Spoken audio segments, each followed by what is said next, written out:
class. In last lecture we have taken example based on the standard deviation. Today we will see merits and demerits of your standard deviation and some example based on this. Now what are the here merits and demerits of standard deviation?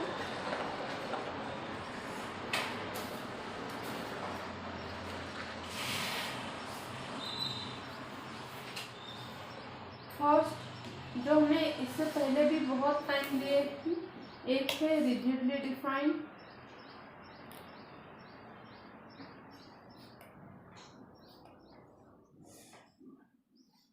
Second है based on all observation,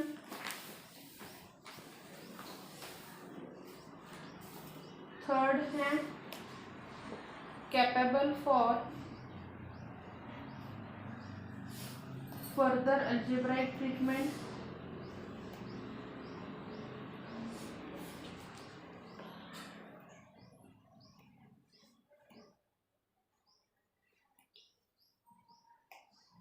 next है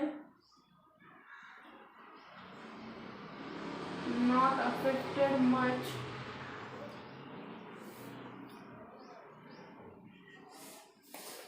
by sampling fluctuation,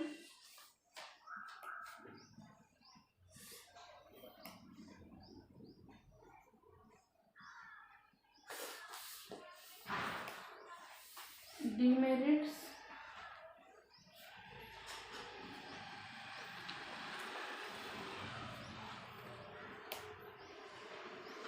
not easy to calculate,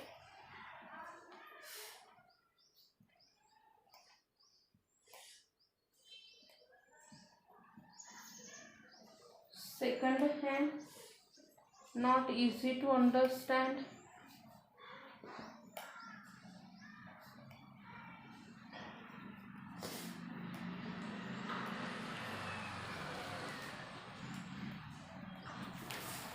and third है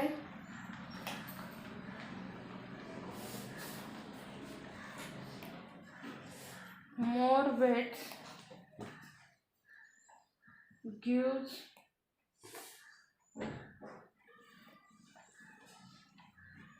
to extreme items.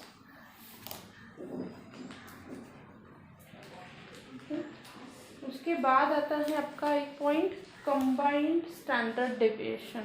Okay, ये जो merits demerits है at least by heart करो, ये आपको बहुत बार पूछे जाते हैं. Okay, what are the merits demerits of ये स्टैंडर्ड डेविएशन.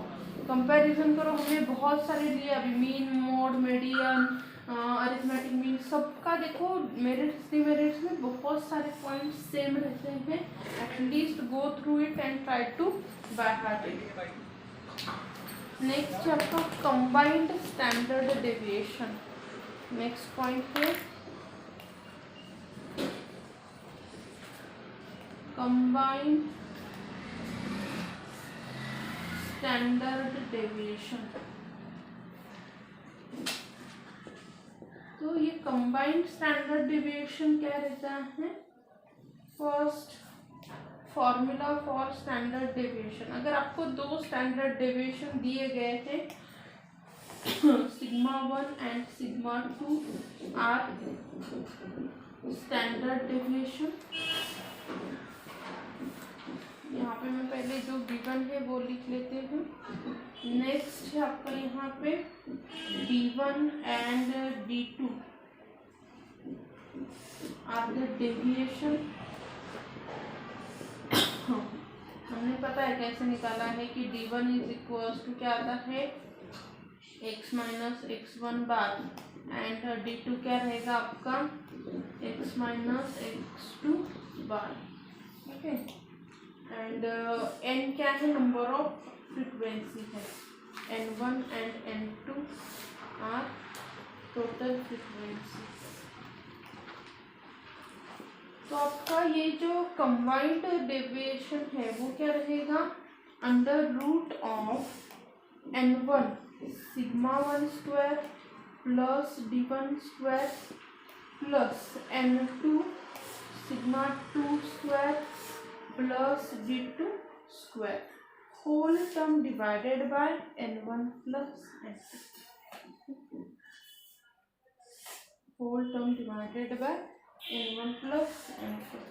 यहाँ पे आपका ये x12 और ये x2 ऐसे ठीक है, where x12 is arithmetic mean, okay, for this combined arithmetic mean instead of मैं ऐसे लिखने की बजाय कैसे लिखती हूँ, x12 is a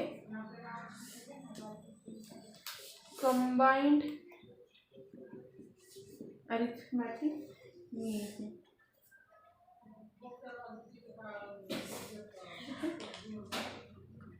एग्जाम्पल देते हैं इस कंबाइंड स्टैंडर्ड डेविएशन का एक, सो आपकी थोड़ी कंसेप्ट इसकी क्लियर हो जाएगी। मैं फॉर्मूला रफ करती हूँ जिससे कि हमें एग्जाम्पल सॉल्व करने के लिए सफिशिएंट स्पेस मिल जाए। ओके, फॉर्मूला आपको याद रखना है। I take one example.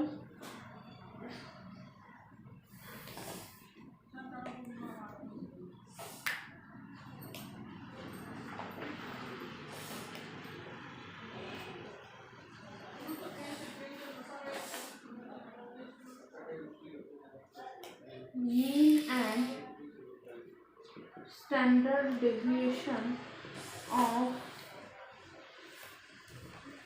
50 observations taken in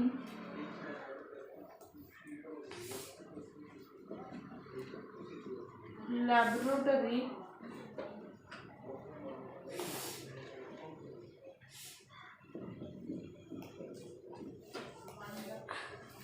were 30 and 2.5 respectively. It was afterward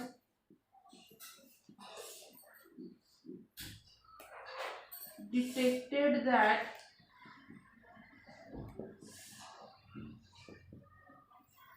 one observation recorded as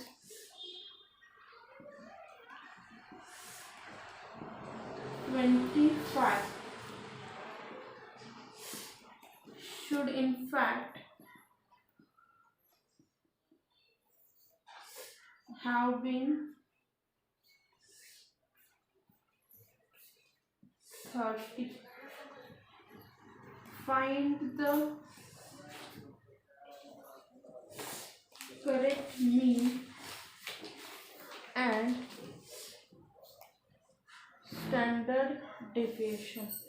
यहाँ पे क्या हुआ है, हमें उन्होंने मीन एंड स्टैंडर्ड डेविएशन दिया हुआ है। ओके, और क्या हुआ है, by mistakenly it is a wrong. Okay, यहाँ पे एक एक्स बार, यहाँ पे इस टाइप के भी एग्जाम्पल पूछे जाते हैं। X bar is equals to 30 दिया है एंड स्टैंडर्ड डेविएशन इज कितना हुआ है आपका 2.3 है। By mistakenly it return as 2.3, it is 1.3। गलती से हो गया है, 1.3 है ये।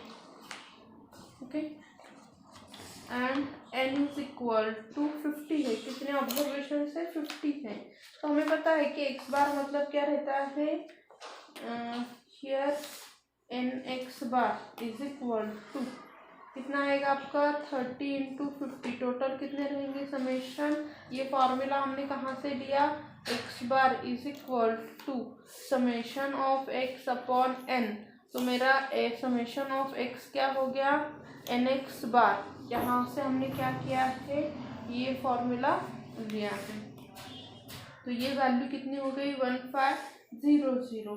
अभी हम क्या करेंगे, इसमें से रॉन्ग वैल्यू जो है वो माइनस करेंगे एंड करेक्ट वैल्यू ऐड करेंगे।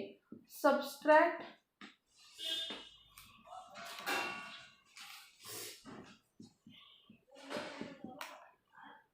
wrong value and add correct value,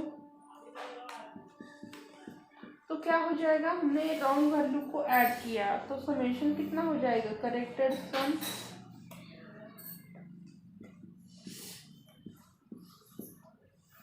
summation of x कितना आया है हमें, समेशन ऑफ 150 था, तो उनसे क्या हो गया था कि 25 गलती से लिखा गया था, किसकी जगह राइट वैल्यू थी 30, तो ये कितना हो जाएगा आपका 1505 हो गया। अभी मुझे एक करेक्टेड समेशन मिल गया कि वो कितना है आपका, इतना है। अभी मुझे करेक्टेड मीन भी निकालना है, सम जो गलत हो गया तो मीन भी गलत हो गया, तो करेक्टेड मीन कितना आएगा आपका, x bar is equal to 1505 divided by 50, तो ये हो गया अभी 30.1 हो गया। एक्स बार भी कितना हो गया मेरा 30.1। अभी एक्स बार गलत हो गया तो मेरा एस डी भी गलत हो गया ना, तो एस डी कितना है अभी आपका X square summation of sigma square is equal to summation of X square upon N minus X bar का square which is equals to, अभी समेशन ऑफ हम एक्स स्क्वायर कैसे निकालेंगे, हमें समेशन ऑफ एक्स दिया है तो वो हम कैसे निकालेंगे कि sigma square plus x bar का स्क्वायर इंटू एन, तो वो कितना हो गया 50 इंटू 1.3 का स्क्वायर प्लस 30 स्क्वायर, ये सभी कैलकुलेशन आप इस पे करो, कैलसी पे आंसर मिल जाता है 45084.5, ये उसका आंसर आ जाता है। अभी आपको इसकी वैल्यू मिल गई एक्स की, ये एक्चुअल था, अभी करेक्टेड हम निकालेंगे, corrected summation of X square. अभी हम क्या करेंगे 45084.5 में से जो गलत हुआ था, क्या गलत था कि 25 गलती से लिखा गया था और हम ऐड करेंगे 30 जो सही था, तो आंसर कितना आएगा आपका यहाँ पे 45084.5 माइनस 625 प्लस 900, तो यहाँ पे एक्चुअल करेक्ट वैल्यू क्या है 453509.5, ये क्या थी एक्चुअल वैल्यू थी। ओके, सो यहाँ पे मैं अभी ऊपर लिखती हूँ एग्जाम्पल, थोड़ा रफ करके यहाँ पे लिख देती हूँ रिमेनिंग एग्जाम्पल। अभी आपका यहाँ पे हम करेक्टेड समेशन निकालेंगे, corrected sigma square is equal to corrected summation of X square divided by N minus corrected X bar का स्क्वायर, तो ये है 45359.5 डिवाइडेड बाय एन, तो 50 था और एक्स बार हमने निकाला था 30.1 का स्क्वायर, तो ये वैल्यू आप अगर कैलकुलेट करेंगे तो ये जाती है 90 माइनस 906.01, ये हो गई आपकी 1.18, ये है आपका सिग्मा का स्क्वायर, तो करेक्टेड सिग्मा कितना हो गया आपका, sigma is equal to under root of 1.18 is equal to 1.09, ये क्या हो गया उसका आंसर हो गया। देखो हमें क्या दिया था कि उनसे गलती से क्या हो गया, मीन गलत हो गया था, तो वो 25 की जगह पे 25 लिखा गया था, सही मीन क्या था 30 था, तो हमने क्या किया, पहले मैंने समेशन को करेक्ट किया, समेशन को करेक्ट करने के बाद मैंने फिर अपना एक्स बार भी करेक्ट किया, एक्स बार सही 30.1 था। मैंने एक्स बार करेक्ट करने के बाद मुझे अभी सिग्मा भी करेक्ट करना है, राइट ना, स्टैंडर्ड डेविएशन। तो मैंने इसमें पर मुझे क्या चाहिए, x summation of X square, हमें समेशन ऑफ एक्स स्क्वायर भी निकालना है, तो मैंने इसके लिए ये फॉर्मूला यूज़ किया। ओके, तो x bar summation of X square की मैंने यहाँ पे वैल्यू फाइंड आउट की। अभी ये मेरा एक्चुअल समेशन था एक्स स्क्वायर, पर मुझे करेक्टेड चाहिए कि जब मैंने 25 के 30 की जगह 25 लिखा था, तो मैंने यहाँ पे वो करेक्टेड एक्स स्क्वायर भी निकाल लिया।